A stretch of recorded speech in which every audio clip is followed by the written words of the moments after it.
Bismillahirrahmanirrahim. Alhamdulillah Rabbil Alameen.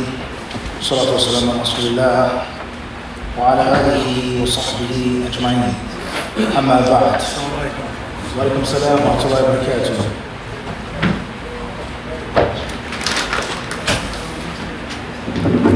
السؤال: صليت خلف الإمام العصر ولكني لم أقرأ الفاتحة في الركعة الأخيرة فقمت فجئت بخامسة بعد أن سلم الإمام فهل صلاتي صحيحة أم علي الإعادة? Question says, one day I made Salat al-Asr in congregation, and in the fourth and final rak'ah I failed to recite the Fatiha. I didn't recite the Fatiha myself in the fourth rak'ah. So after the Imam salamed out, he was finished the prayer, I stood up and I made a fifth rak'ah. Is my prayer sound? Is it valid or not? الجواب: أنت معذور بهذا الاجتهاد، والأصل أن صلاتك صحيحة، وأن القراءة خلف الإمام في الصلاة السرية تسقط عن الإمام أو تسقط عن المأموم ويتحملها الإمام، هذا الذي عليه الجمهور. وإن كان هناك بعض من العلماء يرى وجوب القراءة على المأموم كالإمام، ولكن أنت معذور في هذه الفعل كذا، وصلاتك مجزئة، ولو لم تقم بهذا لكان أحسن. Answer says, first point is that you are excused. أنت معذور, you're pardoned. You are excused for what you did. You making ijtihad. In simple basic English words, you putting things together yourself. I'm behind the Imam, so I'm not supposed to pray any additional rak'at, but at the same time, I didn't do something that I know I'm supposed to do. So I'm stuck between a rock and a hard place, so therefore let me... He could be wrong in that, but this Muslim is what? He's trying. And this should remind us of that idiom that states, لا بد للعامي أن يجتهد ولا بد يوم من الأيام للعالم أن يقلد. Some scholars say that there has to come a time in which the 9 to 5 normal Muslim is independent. And there has to come a time, even if it's one day, in which the scholar is a blind follower. There has to come a time in which there's nobody to call, there's no time, you have to do what? You got to do it. And there's a time in which is a learned person who may not have the answer, he may not have time to research, he has to just... Shaykh Imtiaz said it was like, Bismillah.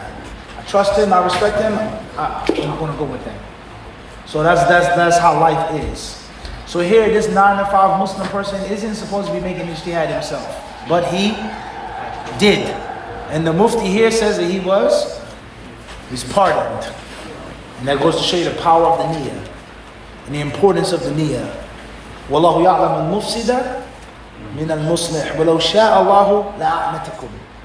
Law sha'a Allahu la'ahrajakum. If Allah had willed, He would have placed a hardship upon you. Allah knows he who has the good intention versus he who has the bad intention. Fatwa then states, you are excused, so there's no sin upon you. Number 2, your prayer is valid. You making the 5 rak'ahs, he said, is what? He says it is valid. Alright. Now, he says what? He says, أنت معذور بهذا الاجتهاد. Right? That's first and foremost is your pardon. وَالْأَصْلُ أَنَّ صَلَاتَكَ صَحِيحَةٌ. And the default, the rule is that your prayer is valid, is sound, and that reciting behind the Imam, you are pardoned from reciting. I.e. the Imam is reciting so quick, you didn't have time to say the Fatiha, the rak'ah still counts. That's the asl. That's the rule until proven otherwise. And that the Imam is responsible for your recitation. Even in he says sirriya, the silent prayers. So we're making dhuhr now. I'm reciting behind the Imam, at least the Fatiha and the Surah.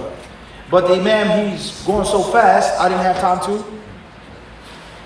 So the rule, the default of that is that your prayer would be. So I didn't get a chance to finish Fatiha in the first rak'ah. The Imam said, Allahu Akbar. You are now exempt from that responsibility. Everybody clear on this? It's not like you're praying by yourself, nor is it like you're the Imam. Alright? Moving forward. He says, this is the view of most scholars. As some scholars, they hold the view is that the one who's behind the Imam must recite just like the Imam. No excuse. You have the same responsibility.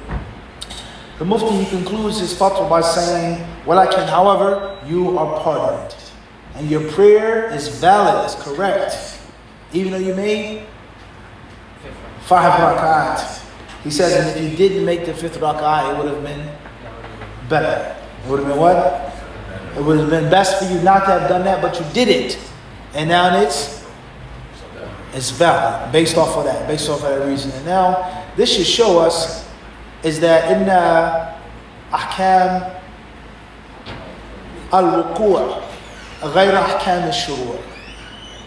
أحكام الشروع غير أحكام الوقوع.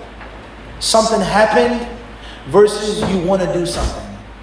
Most of us, when we ask questions, this happened, what's the ruling, can I do this, can I do that? We say, oh, you had no business doing that. You shouldn't be doing, but it what? It happened. And of course, I don't need to say the biggest example of this. Those Muslims, they had no business doing it on what? They had no business doing this and that, but it what? It's done now. Now, what is the ruling on helping them, supporting them, fighting with them? You guys get the point? So, Shaykh, I intend on going to my girlfriend and then making tawbah afterwards. You're going to tell that person what? No. You're going to tell them what? No. Shaykh, I was with my girlfriend. She got pregnant. Can we get married? What are you going to tell a person? No. You going to lecture them that you shouldn't have. Mazina, astaghfirullah. What do you mean? Right now, can we get married or not? Is it valid? Because the zina, unfortunately, what? Took place. So what is the ruling of what's taking what? Place. Premeditated is not like something that actually happened. The person made the 5th rak'ah. It's done. It's not like, Shaykh, can I make a 5th rak'ah? Should I make a 5th rak'ah? I'm going to make a 5th rak'ah. And this is a faida which is extremely beneficial. Understanding and navigating through the different fatawa. The ruling of what happened is not the ruling of what you plan on taking place. Alright, khair inshallah. This fatwa here has given my Shaykh Abdullah ibn Jibreen. May Allah subhanahu wa ta'ala have mercy upon him. And there are many things that we learn from it, as we just explained. Walhamdulillah rabbil alameen.